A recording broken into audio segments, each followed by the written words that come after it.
മന്ത്രി ഗണേഷ് കുമാർ ഒരു ഷോമാനാണ് എന്നുള്ളത് കേരളത്തിലെ ജനങ്ങൾക്കെല്ലാം അറിയാവുന്ന ഒരു കാര്യമാണ്. ആദ്യം മന്ത്രിയായ സമയം മുതൽ ഗണേഷ് കുമാർ സിനിമ സ്റ്റൈലിലാണ് തൻ്റെ ഓരോ പ്രവർത്തനങ്ങളും നടത്തുന്നത്. അദ്ദേഹം ആദ്യം മന്ത്രിയാകുന്നത് 2004 ഉമ്മൻചാണ്ടി മന്ത്രിസഭയിലാണ്. അന്നു മുതൽ അദ്ദേഹം കാട്ടിക്കൂട്ടുന്ന കാര്യങ്ങളൊക്കെ തന്നെ ഇത്തരത്തിൽ ജനശ്രദ്ധ പിടിച്ചു പറ്റുക എന്നതിനു വേണ്ടി മാത്രമാണ്. ഏതെങ്കിലും തരത്തിൽ ശക്തമായ നടപടികൾ എടുക്കുന്നതിന് പകരം അദ്ദേഹം ഇത്തരത്തിൽ പലതരത്തിലുള്ള ഷോകൾ കാണിച്ചുകൊണ്ട് ജനങ്ങളുടെ ഇടയിൽ ഒരു ഹീറോ പരിവേഷം, ഒരു താരപരിവേഷം സൃഷ്ടിച്ചെടുക്കുക എന്താണ് അദ്ദേഹം ഉദ്ദേശിക്കുന്നത്. കഴിഞ്ഞ വർഷം നമുക്കറിയാം, അദ്ദേഹം ഒരു KSRTC ബസ് തടഞ്ഞു നിർത്തുകയും അതിന്റെ ഫ്രണ്ടിൽ ഒരു കുപ്പിവെള്ളം കിടന്നതിന്റെ പേരിൽ ആ ഡ്രൈവറെ തടഞ്ഞു നിർത്തി പുറത്തിറക്കുകയും അദ്ദേഹത്തെ സസ്പെൻഡ് ചെയ്യുകയും ചെയ്യുന്ന അത്തരത്തിലുള്ള ഒരു മുൻധാരണയും ഇല്ലാത്ത വിധത്തിലുള്ള, അല്ലെങ്കിൽ മുൻപിൽ നോക്കാതെയുള്ള വിവരം കെട്ട തീരുമാനങ്ങളും നടപടികളും ഒക്കെ കൈക്കൊള്ളുന്ന പല കാര്യങ്ങളും നമ്മൾ കണ്ടിട്ടുണ്ട്. അതൊടുവിൽ കോടതി തന്നെ ചോദ്യം ചെയ്ത് അത് കോടതിയിൽ നാണം കെട്ട് ഗണേഷ് കുമാറിന് തിരിഞ്ഞു പോകേണ്ടി വരുന്ന ഒരു സാഹചര്യം വരെ ഉണ്ടായിട്ടുണ്ട്. അപ്പോൾ ഈ തെരഞ്ഞെടുപ്പ് എടുത്തിരിക്കുന്ന സമയത്തും ഗണേഷ് കുമാർ അത്തരത്തിലുള്ള ഷോ ഓഫുകൾ, ഡയലോഗുകളൊക്കെ തന്നെ ഇങ്ങനെ തുടരുന്ന കാഴ്ചയാണ് നമുക്ക് കാണാൻ കഴിയുന്നത്. പത്തനാപുരത്ത് ഇത്തവണ ഏതാണ്ട് തോൽവി ഉറപ്പായിരിക്കുന്ന ഒരു ഘട്ടമാണ് ഗണേഷ് കുമാറിനെ സംബന്ധിച്ച്. അപ്പോൾ എന്തെങ്കിലുമൊക്കെ ഡയലോഗുകൾ അടിക്കണം, സിനിമാ സ്റ്റൈൽ ഡയലോഗുകൾ അടിക്കണം, മാസ് ഡയലോഗ് അടിച്ച് ജനങ്ങൾക്കിടയിൽ ഒരു ഹീറോ ആയിട്ട് മാറണം. അത്തരത്തിലുള്ള നീക്കങ്ങളാണ് അദ്ദേഹം നടത്തുന്നത്. കഴിഞ്ഞ ദിവസം കൊട്ടാരക്കരയിലെ KSRTC ബസ് ടെർമിനലിന്റെ ഉദ്ഘാടന വേദിയിൽ അദ്ദേഹം സമാനമായ രീതിയിൽ കുറെ ഡയലോഗുകളൊക്കെ തന്നെ അടിച്ചു. ആ ഉദ്ഘാടന വേദിയിൽ കോൺഗ്രസിന്റെ UDF-ന്റെ നേതാക്കളോ ജനപ്രതിനിധികളോ ഒന്നും തന്നെ പങ്കെടുത്തില്ല. അതാണ് അദ്ദേഹത്തെ ചൊടിപ്പിച്ചത്. അദ്ദേഹം പറഞ്ഞത്, ഈ പരിപാടിയിൽ പങ്കെടുക്കാത്തവരുടെ പേരൊന്നും ശിലാഫലകത്തിൽ ഉണ്ടാകുമെന്ന് ആരും പ്രതീക്ഷിക്കേണ്ട, വന്നവരുടെ പേര് മാത്രമേ ശിലാഫലകത്തിൽ ഉണ്ടാവുകയുള്ളൂ, ബാക്കിയുള്ളവരുടെ പേരുകളൊക്കെ തന്നെ താൻ എടുത്തു കളയും, അവരുടെ പേരൊന്നും ഇതിനകത്ത് വെക്കില്ല, ആരും അങ്ങനെ പ്രതീക്ഷിക്കേണ്ട. അതുകൊണ്ട് 10-40 വർഷം കഴിയുമ്പോഴും അത്തരത്തിൽ ഇന്നത്തെ ചടങ്ങിൽ പങ്കെടുക്കാത്തവരുടെ പേരുകളുണ്ട് എന്നാർക്കും പിന്നീട് 40 വർഷത്തിന് ശേഷം അങ്ങനെ അഭിമാനിക്കാനൊന്നും വക താൻ നൽകില്ല, അങ്ങനെ ആരും ചിന്തിക്കേണ്ട. ഇന്ന് ഈ യോഗത്തിൽ പങ്കെടുത്ത, അല്ലെങ്കിൽ ഈ ചടങ്ങിൽ പങ്കെടുത്ത ആളുകളുടെ പേര് മാത്രമേ താൻ ഈ ശിലാഫലകത്തിൽ ഉൾപ്പെടുത്തുകയുള്ളൂ എന്നൊക്കെ തരത്തിലുള്ള പല ഡയലോഗുകളും ചെയ്ത് കോൺഗ്രസ് നേതാക്കളെ ഉദ്ദേശിച്ചാണ് അദ്ദേഹം പറഞ്ഞത്. അതിനെതിരെ വലിയ വിമർശനങ്ങൾ ഉയരുന്നുണ്ട്. അതിനുശേഷം അദ്ദേഹം കഴിഞ്ഞ ദിവസം ഒരു ദൃശ്യമാധ്യമത്തിന് നൽകിയ അഭിമുഖത്തിൽ വെള്ളാപ്പള്ളി നടേശനെതിരെ അത് രൂക്ഷമായ ഭാഷയിൽ ചില വിമർശനങ്ങൾ ഉന്നയിച്ചു. അത് SNDP NSS ഐക്യനീക്കത്തെ കുറിച്ചാണ്. ആ അഭിമുഖത്തിൽ അതുമായി ബന്ധപ്പെട്ടുള്ള ചോദ്യത്തിന് ഗണേഷ് കുമാർ പറഞ്ഞത് അതൊരു ചതിയായിരുന്നു, SNDPയുടെ വെള്ളാപ്പള്ളി നടേശന്റെ ഒരു ചതിയായിരുന്നു, NSSനെ കൊണ്ടുചെന്ന് വർഗീയ കക്ഷികളുടെ തൊഴുത്തിൽ കെട്ടാനുള്ള ഒരു നീക്കമാണ് വെള്ളാപ്പള്ളി നടേശൻ നടത്തിയത്. അത് തിരിച്ചറിഞ്ഞുകൊണ്ടാണ് സുകുമാരൻ നായർ അതിൽ നിന്ന് പിന്മാറിയത്. കാരണം NSSന്റെ ഡയറക്ടർ ബോർഡിലുള്ള ഒരു അംഗമാണ് ഗണേഷ് കുമാർ. അതുകൊണ്ടാണ് അദ്ദേഹം അത്തരത്തിലുള്ള ഒരു പരാമർശം നടത്തിയത്. അതായത് NSSനെ ഒപ്പം നടത്തിയ വെള്ളാപ്പള്ളി നടേശന്റെ നീക്കം, അതിനെ അദ്ദേഹം പൂർണ്ണമായിട്ടും തള്ളി പറഞ്ഞത് ഒരു ചതിയായിരുന്നു, വെള്ളാപ്പള്ളി നടേശന്റെ ചതിയായിരുന്നു, വോട്ടിന് വേണ്ടിയിട്ട് വർഗീയ കക്ഷികളുടെ ആലയിൽ കൊണ്ടുചെന്ന് NSSനെ കെട്ടാനുള്ള നീക്കമാണ് വെള്ളാപ്പള്ളി നടേശൻ നടത്തിയത് എന്ന ഒരു പ്രതികരണമാണ് ഗണേഷ് കുമാർ നടത്തിയത്. അതിനെതിരെ അതിരൂക്ഷമായ ഭാഷയിലാണ് വെള്ളാപ്പള്ളി നടേശൻ ഇന്നലെ പ്രതികരണവുമായിട്ട് രംഗത്ത് വന്നത്. നമുക്കറിയാം, ഈ വെള്ളാപ്പള്ളി നടേശൻ അത്തരം ഒരു നീക്കം നടത്തിയപ്പോൾ അതിനെ അന്ന് സ്വാഗതം ചെയ്തതാണ് CPM ഉൾപ്പെടെയുള്ള നേതാക്കൾ. മുഖ്യമന്ത്രിയാണെങ്കിലും ഈ പറയുന്ന പോലെ CPMന്റെ സംസ്ഥാന സെക്രട്ടറി ആണെങ്കിലും മറ്റെല്ലാ പ്രമുഖ നേതാക്കളും അത് തങ്ങൾക്ക് ഗുണകരമാകും എന്ന് പറഞ്ഞുകൊണ്ട് അതിനെ സ്വാഗതം ചെയ്യുന്ന ഒരു കാഴ്ചയാണ് നമ്മൾ കണ്ടത്. കാരണം NSSും SNDPയും കൂടി ഒന്നിക്കുകയാണ്. പ്രത്യേകിച്ചും വെള്ളാപ്പള്ളി നടേശന്റെ നേതൃത്വത്തിലാണ് ഒന്നിക്കുന്നത്. വെള്ളാപ്പള്ളി നടേശൻ വാക്കുകൾ കൊണ്ടും ഒക്കെ തന്നെ CPMന് പിന്തുണ പ്രഖ്യാപിച്ചിരിക്കുന്ന, അല്ലെങ്കിൽ പിണറായി വിജയന്റെ ഒപ്പം ചേർന്ന് നടക്കുന്ന ഒരു കാലമാണ്.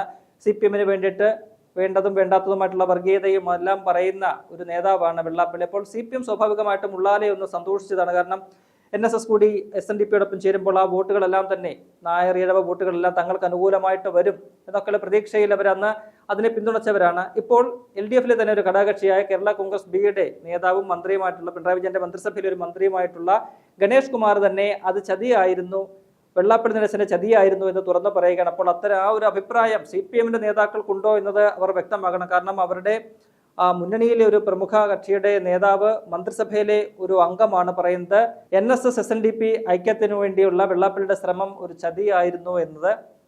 എന്തായാലും വെള്ളാപ്പള്ളി അതിന് ശക്തമായ ഭാഷയിലാണ് മറുപടി കൊടുത്തിരിക്കുന്നത്.